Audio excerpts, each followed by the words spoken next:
parang lahat yata may lakad, no? Pero bago tayo tuluyang magpaalam sa isa't isa, guys, ito, para sa ating biblically speaking, maganda muna itong pag-usapan dahil very timely.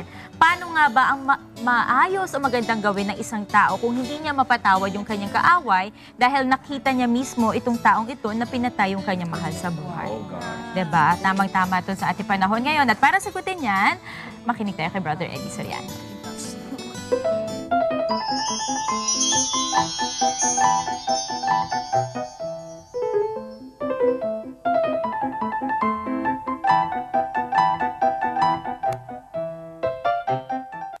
Aba, kung hindi mo mapapatawad yung kasalanan ng kapwa mo tao, di humingi ka ng tawad sa Diyos, kapatid.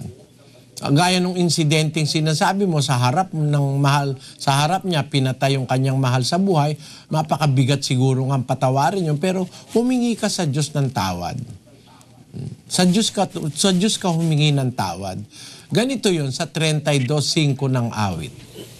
Aking kinilala ang aking kasalanan sa iyo, at ang aking kasamaan ay hindi ko ikinubli. Aking sinabi, aking ipahahayag ang aking pagsalangsang sa Panginoon, at iyong ipinatawad ang kasamaan ng aking kasalanan. Sa Panginoon ka maghumingi ng tawad at ipagpasa Diyos mo na lang. Biyaan mo na lang ang Diyos ang gumanti sa Kanya. Pero siguro kung ipagpapasa Diyos mo, ang Diyos ang gaganti, mawawala na yung pait sa puso mo, kapatid.